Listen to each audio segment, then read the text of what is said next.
فرزند زہرا یہ حالات برے ہیں۔ کاشانۂ بصیرت ایک ایسا مکمل یوٹیوب چینل جس پر محروم بصارت کے لیے بالخصوص اور تمام افراد کے لیے بالعموم سینکڑوں کی تعداد میں اسلامی کتب دستیاب ہیں۔ لہذا گزارش ہے کہ آپ اپنی ذمہ داری نبھاتے ہوئے کاشانۂ بصیرت کو سبسکرائب کرنے کے ساتھ ساتھ بیل آئیکن کو پریس کیجیے تاکہ آپ علم کے حصول کے ساتھ ساتھ مذہب اہل بیت کی اشاعت میں بھی اہم کردار ادا کرتے رہیں۔ کاشانۂ بصیرت، کاشانۂ بصیرت، کاشانۂ بصیرت۔ فرزند زہرا یہ حالات برے ہیں۔ بسم اللہ الرحمن الرحیم۔ السلام علیکم سامعین، کاشانۂ بصیرت کے یوٹیوب چینل پر ہم کلام امیر المومنین علیہ السلام شرح نہج البلاغہ سے مکتوب 57 پڑھنے جا رہے ہیں۔ یہ والیوم 11 میں ہے۔ اس شرح نہج البلاغہ کے مؤلف ہیں آیت اللہ العظمی ناصر مکارم شیرازی۔ ترجمہ کیا ہے زیر نگرانی مولانا سید شہنشاہ حسین نقوی کے ہوا ہے اور پیشکش ہے باب العلم تعارف تحقیق کراچی۔ کتاب کے صفحہ نمبر 157 اور والیوم 11 ہے۔ یہ والیوم 11 میں کتاب کے صفحہ 157 پر مکتوب 57 پڑھنے جا رہے ہیں۔ امام علیہ السلام کا مکتوب اہل کوفہ کے نام ہے۔ یہ مدینے سے بصرہ روانہ ہوتے وقت کا یہ مکتوب ہے۔ آئیے اس مکتوب کی سند پہلے پڑھتے ہیں۔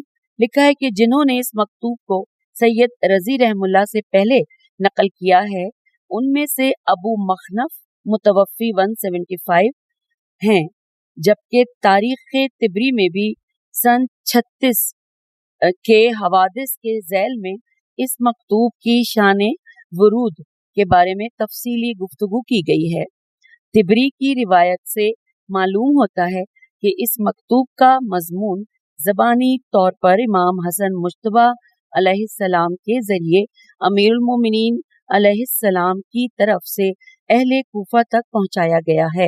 حوالہ ہے مصادر نہج البلاغہ جلد نمبر 3 صفحہ نمبر 437۔ اور اب آئیے پڑھتے ہیں مکتوب پر ایک نظر۔ اس عنوان سے کیا تفصیلات ہیں؟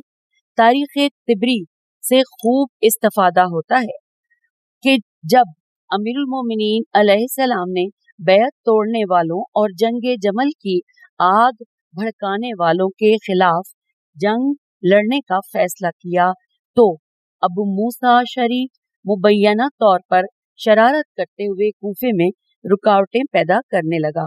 مثلا یہ کہ اس نے لوگوں کو جمع کر کے ان سے کہا کہ اے لوگو، یہ جنگ ایک بلاخیز فتنہ ہے کہ اگر انسان اس کی نسبت خواب میں ہو تو اس سے بہتر ہے کہ بیدار ہو، اور بیدار ہونا جبکہ بستر پر لیٹا ہوا ہو تو بیٹھنے سے بہتر، اور بیٹھنا کھڑے ہونے سے بہتر، اور کھڑا ہونا سواری پر سوار ہونے سے بہتر ہے۔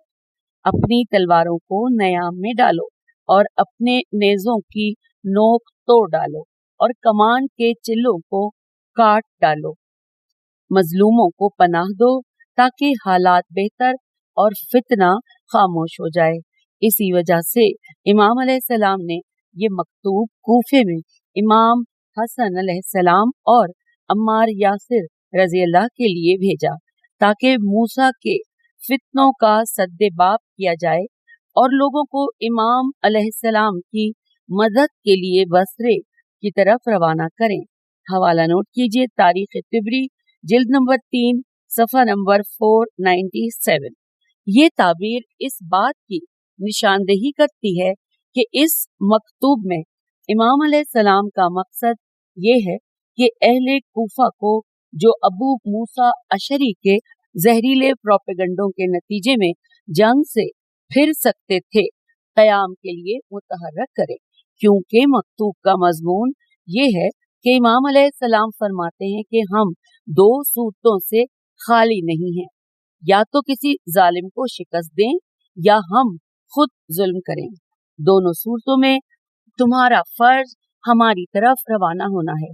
پس اگر ظالم کو شکست دینا چاہتے ہو تو ہماری مدد کرو، اور اگر ظلم کی طرف ہاتھ بڑھانا چاہتے ہو تو ہمیں اس کام سے باز رکھو۔ آئیے سامعین، اب ہم اس مکتوب کو، مکتوب 57 کے عربی کا جو حصہ ہے 2.5 لائنیں ہیں، چھوٹا سا یہ مکتوب ہے، اور اس کے عربی کے آغاز اور اختتامی الفاظ کو آپ کی سماعتوں کی نظر کرتے ہیں۔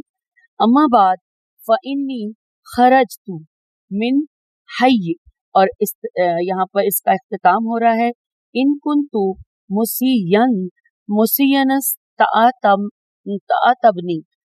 اب یہاں پر ترجمہ پڑھتے ہیں کہ اما بعد میں اپنے قبیلے سے نکل رہا ہوں، ظالم کی حیثیت سے یا مظلوم کی حیثیت سے، یا میں نے بغاوت کی ہے یا میرے خلاف بغاوت ہوئی ہے، میں تمہیں خدا کا واسطہ دے کر کہتا ہوں کہ جہاں تک میرا یہ خط پہنچ جائے تم سب نکل کر آ جاؤ، اس کے بعد مجھے نیکی پر پاؤ تو میری امداد کرو، اور غلطی پر دیکھو تو مجھے رضا کے راستے پر لگا دو۔ آئیے اب اس کی شرح و تفسیر پڑھتے ہیں۔ لکھا ہے جیسا کہ اوپر ذکر ہوا، امام علیہ السلام در حقیقت اس مکتوب کے ذریعے یہ چاہتے ہیں کہ ابو موسیٰ اشعری کے غلط پروپیگنڈوں کے مقابلے میں کوفے والوں کو اتمام حجت کریں اور جنگ جمل میں شرکت نہ کرنے کی صورت میں ان پر عذر خواہی کے تمام راستے بند کر دیں۔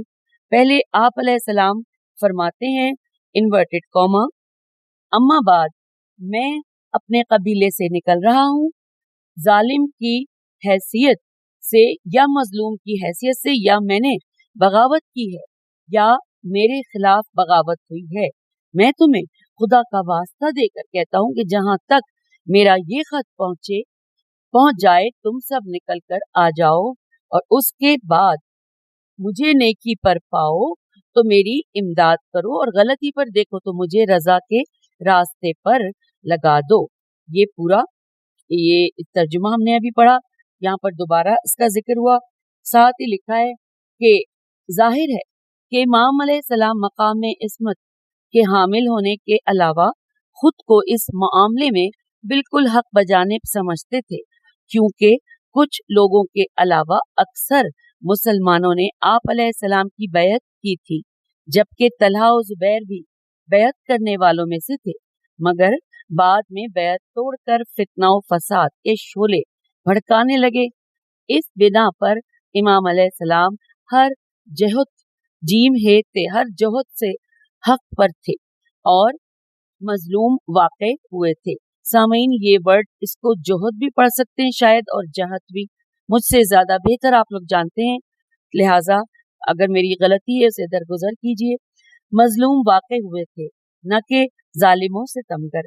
جو کچھ اوپر کی عبارت میں آیا ہے وہ صرف اس لیے ہے کہ ہر قسم کے شیطانی وسوسوں کو ان سے دور کر دیں۔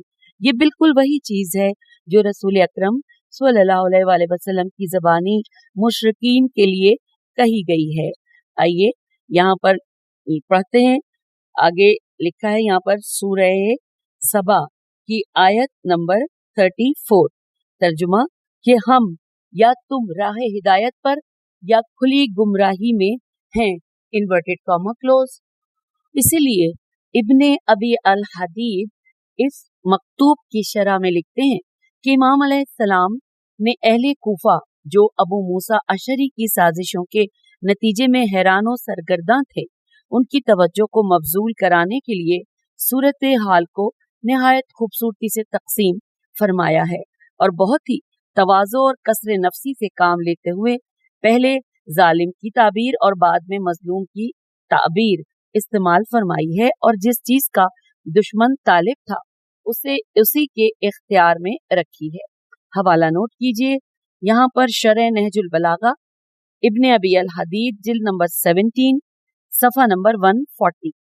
پھر لکھا ہے امام علیہ السلام اس گفتگو سے یہ بات ثابت فرماتے ہیں کہ اس معاملے میں خاموشی اور کنارہ کشی اختیار کرنا بہر صورت گناہ ہے، کیونکہ یا تو مظلوم کی مدد کو ترک کرنا ہے یا ظالم سے مقابلہ کرنا ہے۔ یہ کلام رسول اکرم